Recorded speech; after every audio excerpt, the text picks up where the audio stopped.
২৭ পদ্মজার কণ্ঠে আম্মা ডাকটি হিমলতার অস্তিত্ব মারিয়ে দিয়ে গেল।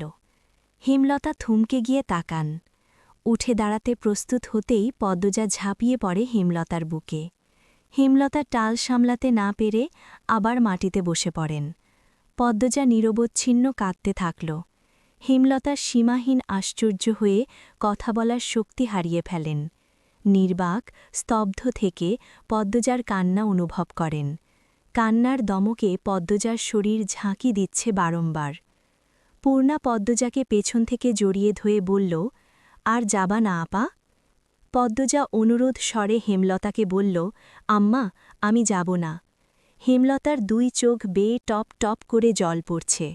প্রতি ফোঁটা জল পদ্মজার বুকে সাইক্লোন, টর্নেডো, ঘূর্ণিঝড়, ভূমিকম্পসহ সব ধরনের দুর্যোগ বইয়ে দিচ্ছে। হেমলতা শক্ত করে জড়িয়ে ধরেন পদ্মজাকে। অশ্রুরুদ্ধ কণ্ঠে বলেন, কোথাও যেতে হবে না তোর। হেমলতার এহেন কথা শুনে হানি মঞ্জুরার মাথায় বাজ পড়ল। সে কি কথা? হেমলতা একবার যখন বলেছে তাহলে সত্যি যেতে দেবে না। তাহলে মেয়ের বিয়ে দেওয়ার কী দরকার ছিল? হানি শক্ত কিছু কথা শোনানোর জন্য প্রস্তুত হয়। তখনই হেমলতা পদ্মজাকে সরিয়ে দেন নিজের কাছ থেকে। চোখে মুখে শক্ত করে কাঠ কাঠ কণ্ঠে বলেন, এটা ঠিক হয়নি পদ্ম, এভাবে চলে আসা মোটেও ভদ্রতা নয়। আবেগকে এত প্রশ্রয় দিতে নেই। বিয়ে দিয়েছি, এবার শ্বশুরবাড়ি যেতেই হবে। ওই তো আমির এসেছে। হেমলতা হাত ঝেড়ে মাটি থেকে উঠে দাঁড়ান। পদ্মজা হাঁ করে তাকিয়ে আছে হেমলতার দিকে। চোখের পলকে কী রকম রূপ পাল্টে ফেলল। এই তো মাত্রই কাঁদছিল। পদ্মজা নিজের চুলে আঙুল প্যাঁচাতে প্যাঁচাতে হাসছে। পুষার রয়ে শয়ে প্রশ্ন করল, হাসছেন কেন? পদ্মজা নাটকীয়ভাবে ব্যথিত স্বরে বলল, আপনি কাঁদছেন তাই। তুষার দ্রুত চোখের জল মুছল। মৃদু হেসে বলল, কাঁদছি নাকি? পদ্মজা হঠাৎ গুনগুনিয়ে কাঁদতে শুরু করল। তুষার জানতে চাইল, আপনি কাঁদছেন কেন? মুহূর্তে পদ্মজা দাঁত কেলিয়ে হেসে ওঠে। চোখে জল, ঠোঁটে হাসি নিয়ে বলে, মনে চাইল। আম্মা বলতেন যখন যা ইচ্ছে হয় করে ফেলতে, তাতে কারো ক্ষতি বা নিজের কোনো ক্ষতি না হলেই হলো। আপনার মায়ের খবরটা গতকাল শুনলাম, জানেন সারা রাত ঘুমাতে পারিনি। আপনার মনটা খুব নরম স্যার, কিন্তু কঠিন ভাব নিয়ে থাকেন, আমার আম্মার মতো। তারপর কি হলো? পদ্মজা চেয়ার ছেড়ে ফ্লোরে বসল। আর তো বলবো না। তুষার শ্বাসরুদ্ধকর কণ্ঠে বলল, কেন? পদ্মজা ঘাড়ে এক হাত রেখে ক্লান্ত ভঙ্গিতে বলল, এমনি। হেয়ালি করবেন না পদ্মজা, আপনার ছাড়া এই রহস্যের কিনারা অসম্ভব। আপনার পুরো গ্রাম আপনার বিপক্ষে। খুনের কারণও কেউ বলতে পারছে না। আমরা তদন্ত করেও কুল পাচ্ছি না। পদ্মজা চোখ গরম করে তাকায়, কটমট করে বলল, বলবো না মানে বলবো না। তুষার দ্বিগুণ গলা উঁচিয়ে বলল, তাহলে এতটুকু কেন বললেন? আমার ইচ্ছে হয়েছে তাই। আপনার ইচ্ছায় সব হবে না। যা খুশি করে নিতে পারেন। পরিস্থিতি বিগড়ে যাচ্ছে। পরিস্থিতি সামলাতে তুষার দুই হাতে মুখ ঢেকে রাগ নিয়ন্ত্রণ করে। এরপর ধীরে সুস্থে বলে, দেখুন, আপনি যদি সব খুলে না বলেন, আমি আপনাকে আইনের হাত থেকে বাঁচাতে পারব না। নির্দোষ প্রমাণ করতে পারব না। আর আমার মন বলছে আপনি দোষ করতে পারেন না।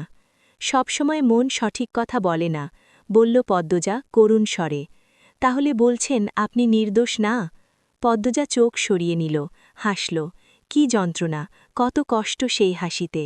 চোখ ভর্তি জল নিয়ে আবার তাকালো তুষারের দিকে। বলল, আমি খুন করেছি। একই রাতে, একই প্রহরে, একই জায়গায় একসাথে ৫ জনকে। আপনার আইন যা শাস্তি দেয়, আমি মাথা পেতে নেব।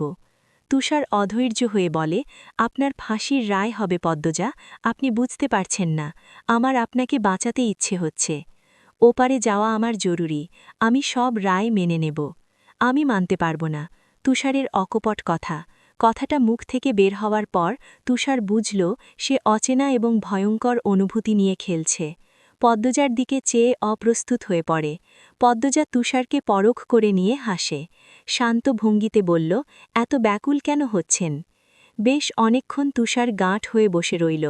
ওপর থেকে অর্ডার এসেছে আসামি পদ্মজা কেন এতগুলি খুন করেছে তার রহস্য উদ্ঘাটন করতে। না পারলে চাকরি চলে যাওয়ার সম্ভাবনা রয়েছে। চাকরি চলে যাক, সমস্যা নেই, নিজের শান্তির জন্য, আত্মতৃপ্তির জন্য হলেও পদ্মজার পেছনের ৬টি বছরের গল্প জানতেই হবে। এই কেস হাতে পাওয়ার পর থেকে তার ঘুম হচ্ছে না রাতে, সারাক্ষণ মস্তিষ্ক কিলবিল করে। এত জটিল কেস কখনো ফেস করতে হয়নি। অলন্দপুর পুরোটা ঘেটেও কিছু জানা যায়নি। যারা খুন হয়েছে তারা আর পদ্মজা ছাড়া হয়তো কেউ জানেও না। তুষার আবার বলল, আপনার বিরুদ্ধে সব প্রমাণ, আপনার বিরুদ্ধে সবাই সাক্ষী দিচ্ছে, আপনি কি? কথার মাঝপথে তুষারকে থামিয়ে দিয়ে পদ্মজা বলল, খুনগুলো তো সত্যি আমি করেছি, তাহলে প্রমাণ আমার বিরুদ্ধেই তো থাকবে। তুষারের মন বিরক্তে তেতো হয়ে পড়ে। পদ্মজার সামনে কয়েকবার পায়চারা করে বেরিয়ে যায়। সিগারেট ফুঁকে মাথা ঠান্ডা করে। ফাহিমা চা নিয়ে আসে। তুষার বলল, মেয়েটাকে তোমার অপরাধী মনে হয় ফাহিমা? আমি কিছু ভাবতে পারছি না স্যার, মেয়েটাকে দেখলে আমার হাত পা অবশ হয়ে পড়ে।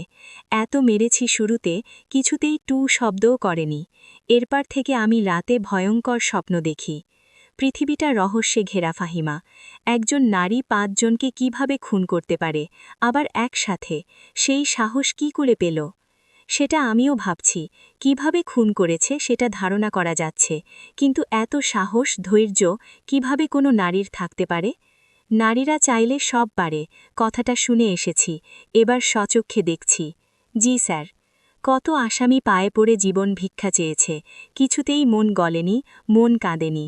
এই মেয়েটা জীবন চায় না, তবুও আমার ইচ্ছে হচ্ছে জীবন দিতে, নির্দোষ প্রমাণ করে বাঁচাতে। ফাহিমা চকিতে তাকালো তুষারের দিকে। তুষার সব সময় হুঁ হ্যার বয়রে কিছু বলে না, খুব কঠিন কাঠখোট্টা একটা মানুষ, অনুভূতি বলতে নেই। তার মুখে এত কথাবার্তা শুনে অবাক হচ্ছে ফাহিমা। পরিস্থিতি হাতের বাইরে স্যার, পদ্মজার ফাঁসি দেখার জন্য দেশ উতালা হয়ে আছে। কেন এমন হচ্ছে ফাহিমা?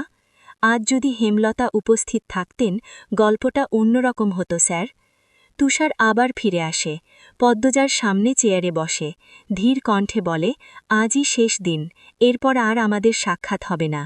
পদ্মজা চকিতে তাকালো, দ্রুত তুষারের পায়ের কাছে এসে বসল, বলল, আপনার আম্মা আপনাকে বিয়ে করতে চাপ দেয় তাই না?